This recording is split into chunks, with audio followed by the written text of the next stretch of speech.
There are places in this world where silence should feel comforting. A quiet hotel hallway, an empty room, a thin veil covering something that was never meant to be heard. Tonight's story takes us to a small family-owned hotel in Kyoto, a place known not for luxury or fame, but for a single room that staff members refuse to talk about. Room 317.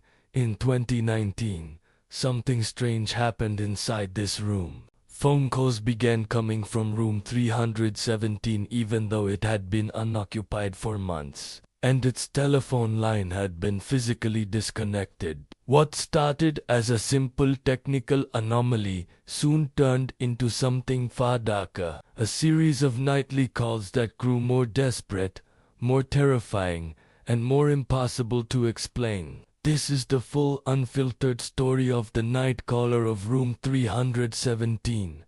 The hotel in question wasn't large, just a modest 3-story building located near the Higashiyama district. A quiet area mostly visited by tourists seeking temples, tea houses, and traditional ryokan stays. But this hotel was different. Not fancy, not ancient, just ordinary. The third floor contained 7 rooms. 311, 313, 315, 317, 319, 321, and 323. Room 317 sat in the middle of the hallway, directly beneath an old emergency light that flickered every few seconds. Staff members had a nickname for it, the quiet room. Some guests complained of bad dreams. Others reported hearing soft knocking inside the walls. One pair of tourists claimed they woke at 3 a.m. to the sound of someone breathing in the corner of the room. On January 18, 2019, at exactly 1:13 a.m., the night receptionist, a man named Naoki, received an incoming call.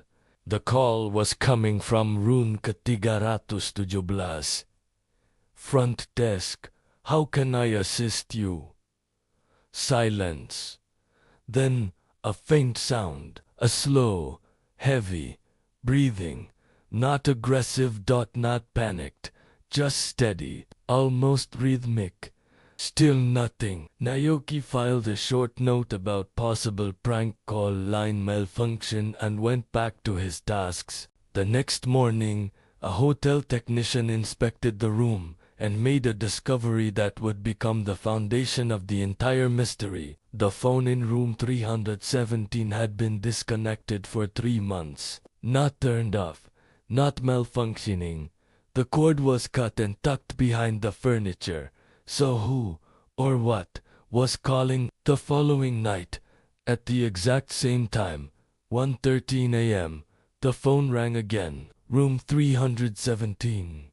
Naoki answered immediately, expecting another round of breathing. It was distorted, broken, like a voice traveling through a long, empty tunnel. Naoki later described the voice as sounding thin, as if it didn't quite belong to a living person, as if it was a voice imitating how humans speak, but not fully understanding it. He asked if she needed help. He asked if she was in danger. The only reply was a slow, trembling whisper, cold. Then the call ended abruptly. He requested the security guard on duty, a man named Takahiro, to check the room. Takahiro walked up to the 3rd floor, flashlight in hand. When he unlocked the door and stepped in, the room felt strangely colder than the hallway. Not freezing, but unnaturally chilly for a room with no AC running. He scanned the space. The bed was untouched, the furniture unmoved. The walls showed no signs of damage. But there was one thing out of place, a faint smell. Takahiro reported nothing suspicious and returned downstairs. But Naoki couldn't shake the feeling that something was wrong. Very wrong. He tried to convince himself that the calls were some bizarre electrical glitch. But at 1:13 a.m., the phone rang again. He simply listened, uneven, like the caller was injured or terrified. "Who is there with you?" he whispered. "Don't let him in." Suddenly, a loud sound burst through the receiver. Once, twice, 3 times, then silence, then a final whisper. But what he saw made his blood run cold. The door to room 317 was open, not fully, just slightly ajar, as if someone had pushed it from the inside. Room 317 had no active power supply. Takahiro stepped inside slowly, calling out. His side, it felt like stepping into a basement that had been sealed for decades.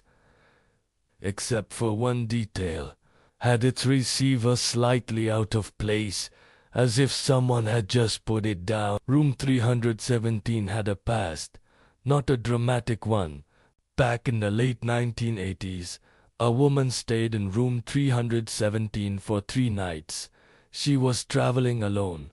On her final night, she reportedly called the front desk several times, complaining that she felt like someone was standing behind her while she slept. The next morning, she was supposed to check out. She never did, holding the room's telephone in her hand. Her case was marked as sudden, unexplained death. And since then, breathing. Naoki didn't want to work that night. He begged the manager to assign someone else, but there was no one available. The clock ticked closer to 1:13 a.m. At 10 menit, jam 1 lewat 11 menit. 1:12. 1:13 a.m. He didn't hear the woman's voice. He didn't hear knocking. He heard something far worse, barely human. "She can't hide." Naoki slammed the phone down and staggered backward. He called Takahiro. He begged him, "Do not go upstairs alone." And when he reached room 317, he found the door wide open this time. Inside, the room was dark again. The light that had mysteriously turned on the night before was now dead, until he noticed something on the floor.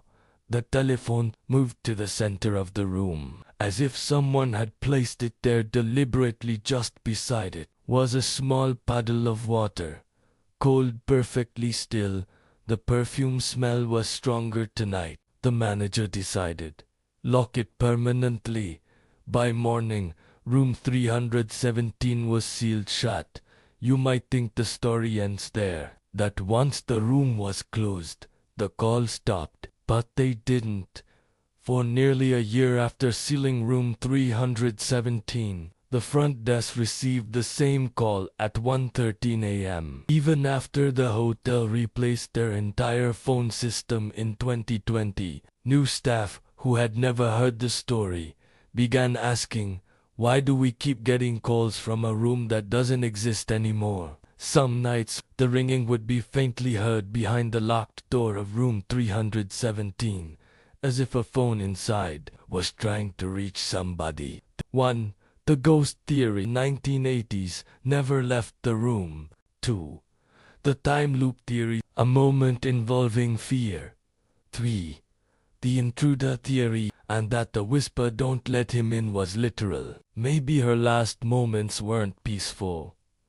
Maybe the room remembers. 4. The impossible theory that something used the phone line, not to communicate, but to imitate communication, to test a voice. But one thing remains certain. Yet some nights, if you walk past a third-floor hallway at exactly 1:13 a.m., softly, desperately, and if you listen closely,